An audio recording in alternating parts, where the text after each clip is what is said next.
Wes Huff flames YouTube atheists, and Billy Carson catches more strays. All right, if you guys haven't been keeping up with the Wes Huff arc, you really should be. This is just, I've never seen anything like this in internet land. He's at 248,000 subs now.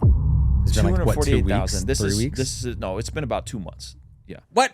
Yeah, so he was at 12,000 when when we stumbled across him. Oh, okay, and now he's ballooned up to an obnoxious amount. He did Rogan last Monday. Yep. People are barking at Rogan to put it out. Don't do that. Don't do that. If it's out by the time this video is out, go send Rogan some love and say thank you, Joe Rogan. Thank you for finally putting it out. Thank you for finally putting it out. If it's not out, just be patient. A lot of YouTube channels will bank episodes for release when they need to release them. So this is not uncommon. Everyone knows this. So what happened was Wes had an impromptu debate with Billy Carson, torched Billy Carson. Billy Carson tried to prevent it from coming out. That made it worse. Finally came out. Wes Huff has been crowned the new guy on Christian YouTube, but he's not even a YouTuber. Like he's like a real academic. Yeah.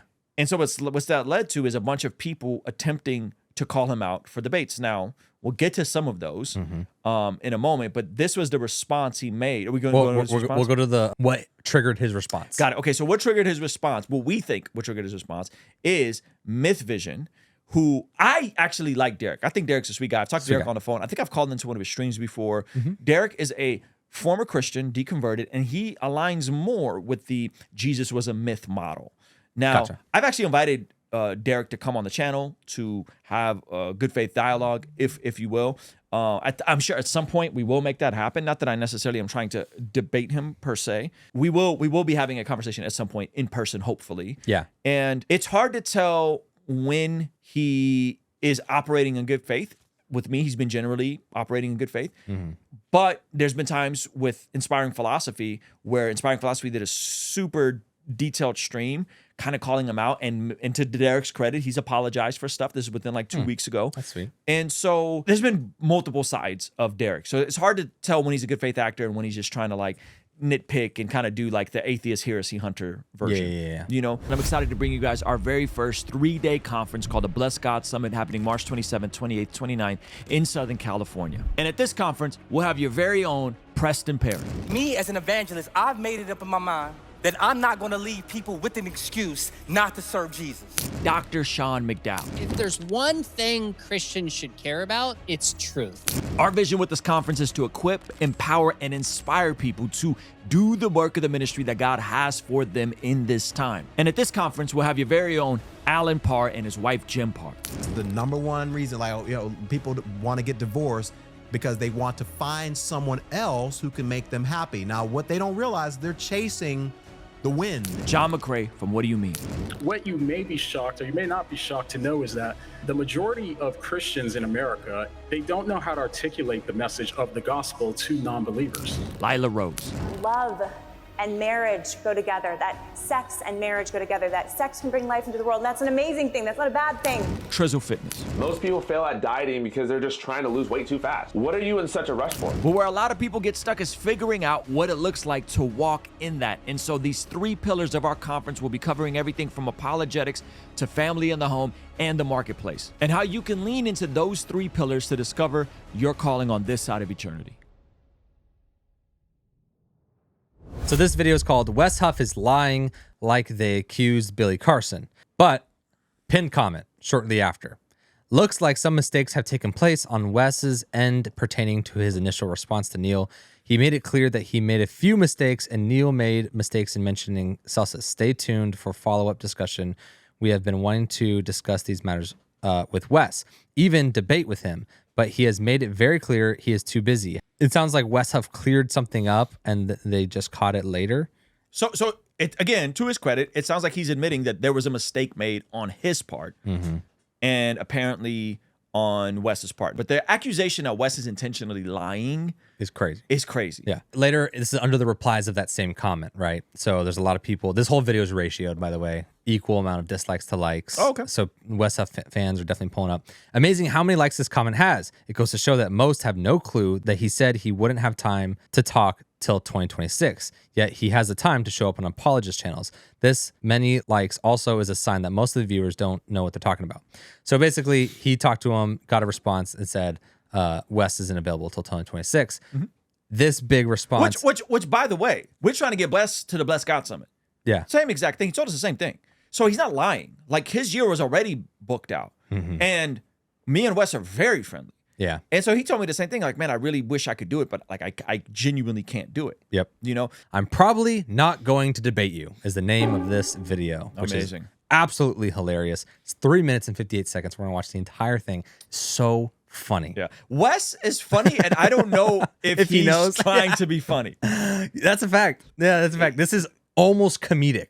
Timing, everything. And I can't ever tell how intentional this is. Hey everyone, just hopping on here to say that things have been crazy lately. My Christmas break had a little bit of Christmas and absolutely no break. But I do want to hop on here and just say something quickly. Since the Billy Carson thing, I have received, and I kid you not, hundreds of debate challenges from all over the map. Billy Carson followers, atheists, Muslims, agnostics, Mormons, even other Christians who think that I'm translating the Bible wrong or using a Bible translation. Shout out to all the KJV people. That's all the KJV. Like KJV everyone. onlys do not like Wes Huff. Really? Yeah, the KJV only, the 1611, or you're not going to heaven. If you don't got the 1611 translation, you're not going to heaven. Those people hate Wes Huff. Wow.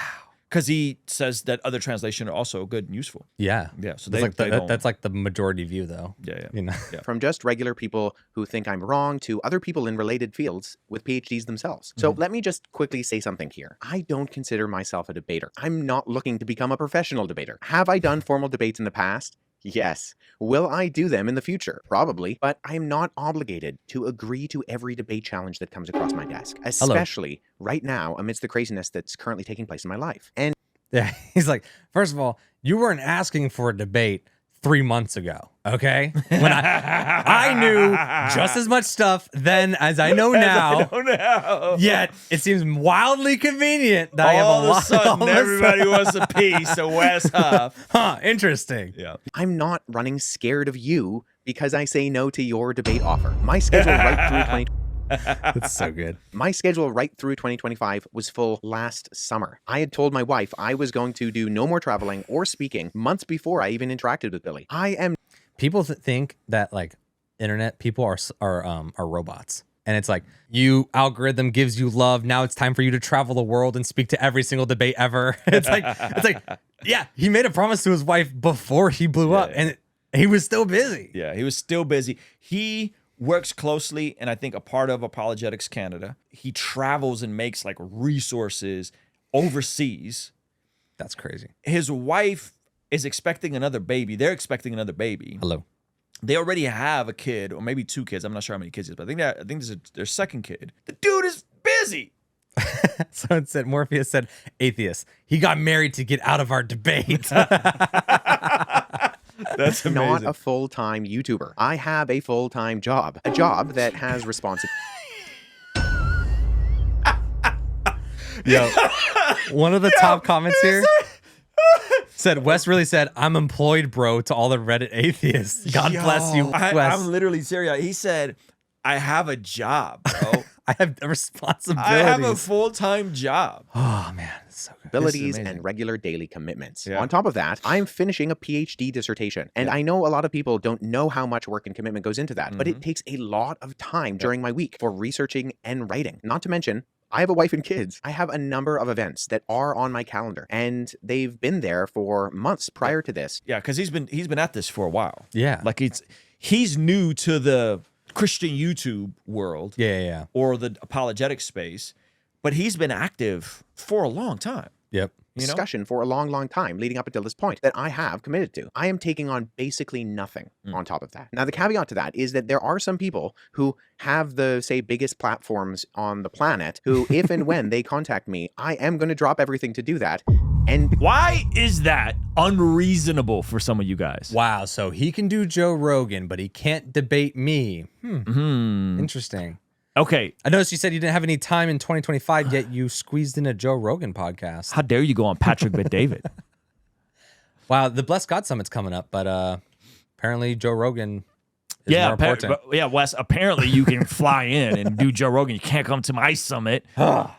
But you should, if you guys aren't going to be on Joe Rogan, you should be there.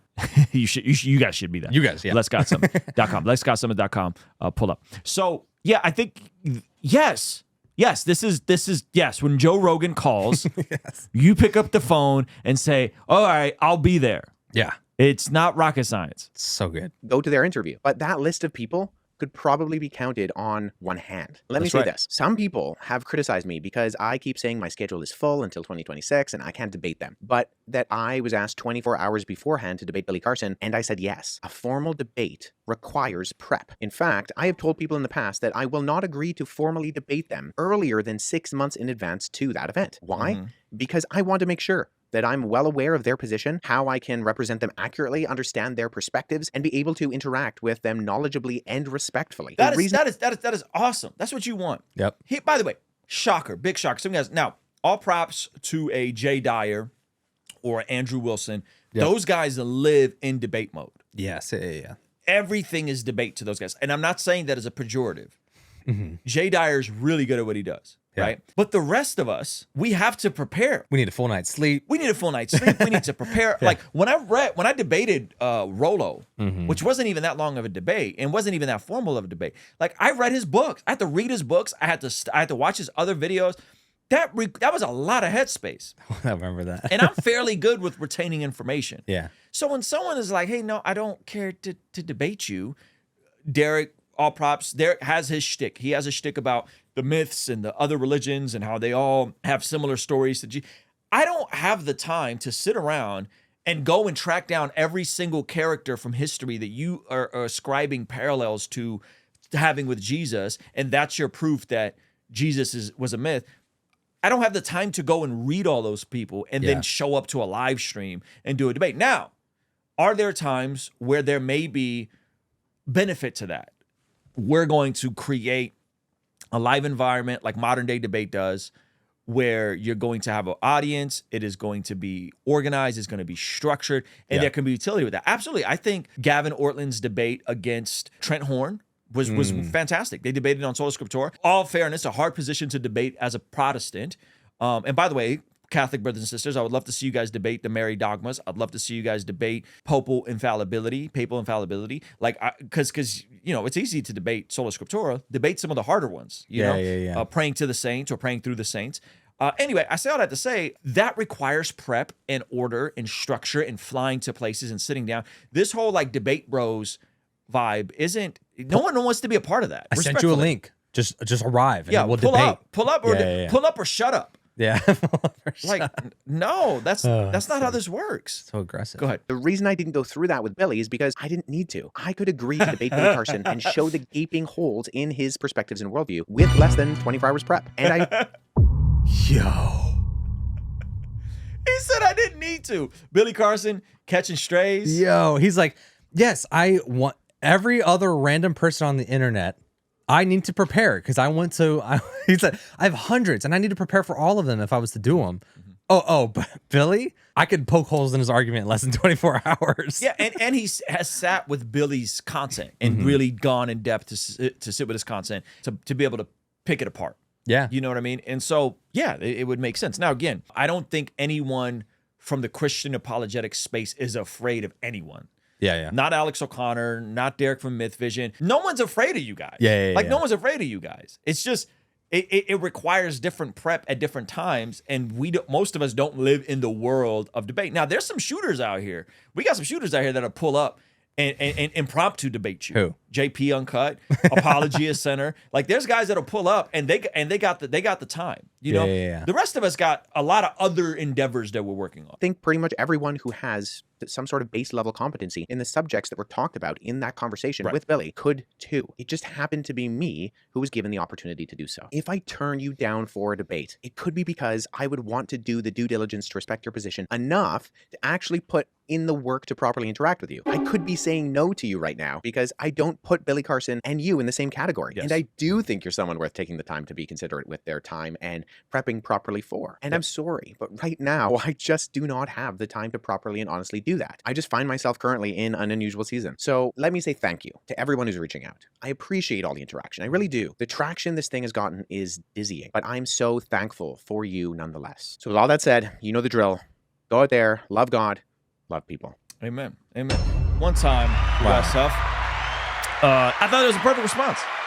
I don't think it could have been a better response for that. So from my understanding, Everyone. at some point there will be a response. I believe if there isn't already to the Wes Huff accusation by Myth Vision, if there isn't already. But he has a whole lot going on, and yeah, someone said it takes a lot of brain power to go into those debates. That's true as well. And I think these are good conversations to have for sure. Oftentimes they don't, if they're not formatted correctly, you're not really changing anybody's mind. You're not really changing anybody's mind. Oftentimes it could just be a flex. A debate format is really refreshing, actually. Like Oh, when for you sure. watch a debate and you're like, oh, this is nice. That like he gets 5 minutes to speak unfiltered. Yes. He gets 5 minutes to speak unfiltered. Yes. But then you see the gaping holes in debating, which Yes. is, oh, if this person's just a really good debater, it's like watching sports. Yes. If someone's more charismatic, if someone's a better debater, if someone they're more concise in their 5 minutes and get all they the know right how to set points. traps, all that kind of stuff. So there is absolutely people that have weaker positions that can debate them stronger. And there are people who can have very strong positions that can debate them weaker. Yeah. Right? That's happened before, you know? Hey, thank you so much for checking out the video. Please be sure to comment below and subscribe and all that good stuff. And check out this other video that YouTube seems to be recommending just for you. Let me know if they nailed it. All right? I'll see you over there. Peace.